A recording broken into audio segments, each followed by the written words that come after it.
Welcome to an all-new episode of The Real Steven TV. And here we go.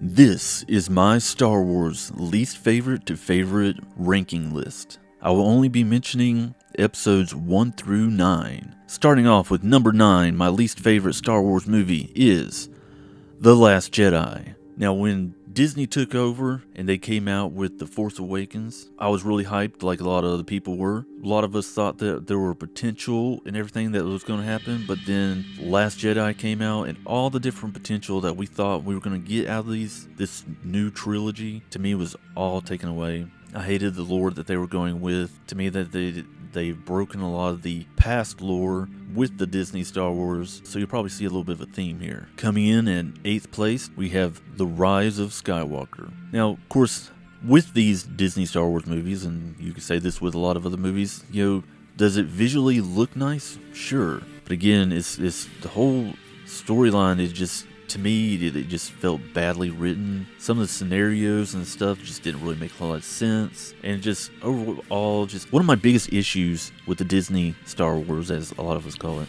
the whole saga is really supposed to be the Skywalker saga. When we get into Disney Star Wars with 7, 8, and 9, even though you have Luke Skywalker in the very end of Force Awakens and then of The Last Jedi and everything, technically he's really the only Skywalker in the show. And then you have the very last movie called The Rise of Skywalker. Well, you got Rey at the very end of the movie, spoiler alert for anyone who hadn't seen it, who basically just says that she calls herself Rey Skywalker at the very end. But it's not like it's not like she was adopted into that family or anything. So it doesn't really make any sense. And we find out really in The Rise of Skywalker, which in a way should have been called The Rise of Palpatine, because Rey is a Palpatine. She's related to Emperor Palpatine. And there was actually a fan-made ending to that movie where instead of Rey going up against Palpatine at the end and him saying that he was all Sith, and then she saying that she was all Jedi and everything, which in the moment to me felt a little cringe. There was this fan-made version where you got Palpatine saying that he was all Sith, and instead of Rey going up against him, it was like a Force Ghost version of Anakin Skywalker, and he ends up saying well, I'm the chosen one.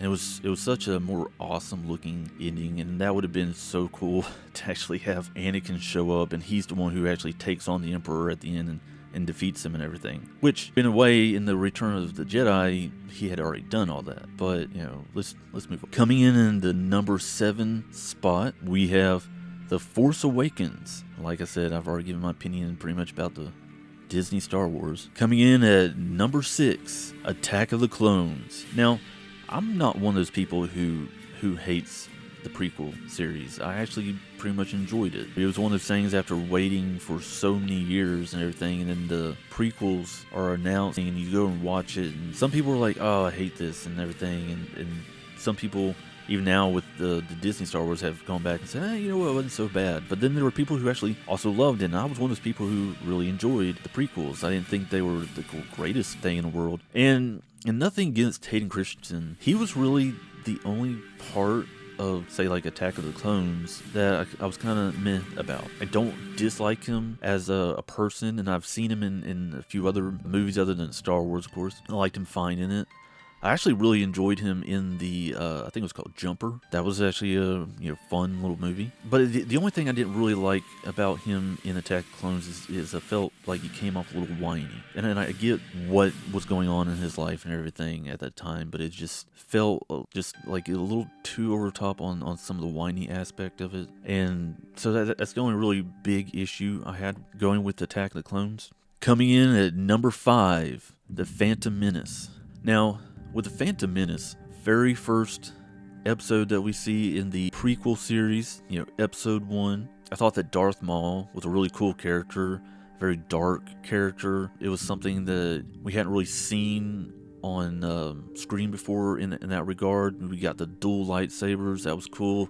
There was fun battle at the end, especially between Darth Maul, Qui-Gon Jinn, and Obi-Wan Kenobi. The music I thought was great. A lot of people give Jar Jar Binks a lot of flack, and I actually thought he was kind of fun. I didn't think he was the greatest character or anything. There were issues with that, but I didn't hate him. There were some people who just absolutely despised Jar Jar Binks. I thought he was just a fun little goofy character, and it was something to add to the plot to move it forward.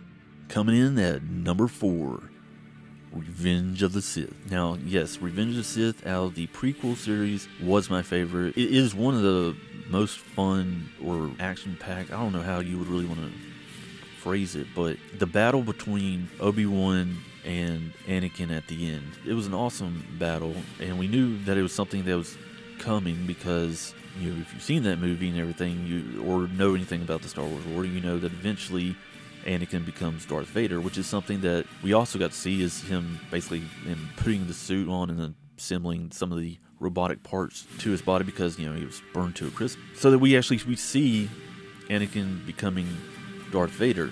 You know, the Darth Vader we all know and pretty much love. He's one of the most beloved villains of all time. Not hated villains, but beloved villains. It may not have wrapped up the way that everybody wanted it to.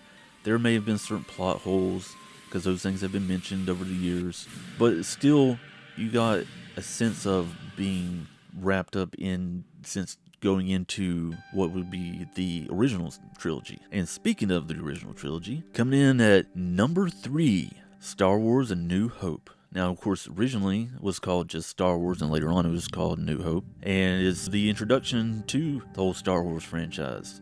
I mean, I've got to have that in my top 3, of course, where we see the original trio of Han, Luke, and Leia, and how they meet and interact and everything like that. How we see our villain for the first time of Darth Vader. How we see our beloved droids of C-3PO and R2-D2, and then the walking carpet of Chewbacca. It is one of those movies I've probably seen multiple times throughout my life. There has been, I would say I've easily watched that movie at least once, if not more, every year, probably since I was a little kid, since I could start watching stuff. And that's how early my parents probably exposed me to all Star Wars here.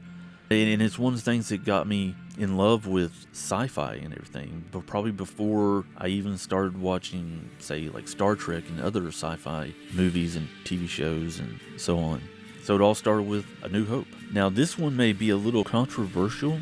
Coming in at number 2, The Empire Strikes Back.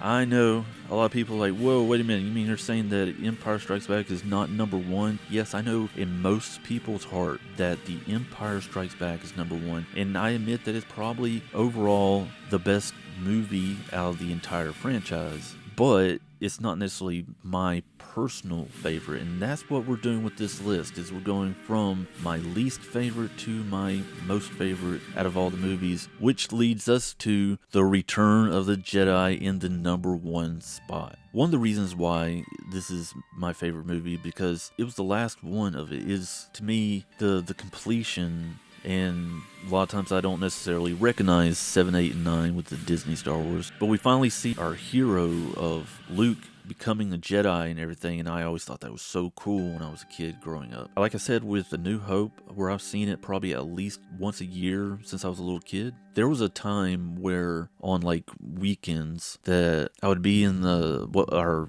den TV room area after everybody else gone to bed or whatever, and one of the movies that I watched almost every Friday night, probably, and it was on VHS, I probably wore out that VHS, was Return of the Jedi. It was just one of my favorite movies. Like I said, I loved the kind of conclusion of everything that happened. I loved all the action scenes. I know a lot of people have said that, like, not Han Solo, but Harrison Ford, who played Han Solo, they basically just phoned it in. I don't care. I loved that movie. I thought that Harrison Ford did a fine job in the movie. It wasn't something I was like, oh yeah, he just phoned it in or whatever. I don't care. I love that movie. I know for some reason a lot of people, just like how a lot of people give Jar Jar Binks flack, a lot of people give the Ewoks flack. I love the Ewoks. I mean, like, they're cute little, basically teddy bear creatures. I mean, like, I get the fact that some people are anti-Ewoks because of the whole battle at the end where it seems like the Ewoks are taking on the stormtroopers and like the AT-AT walkers and all this kind of stuff, and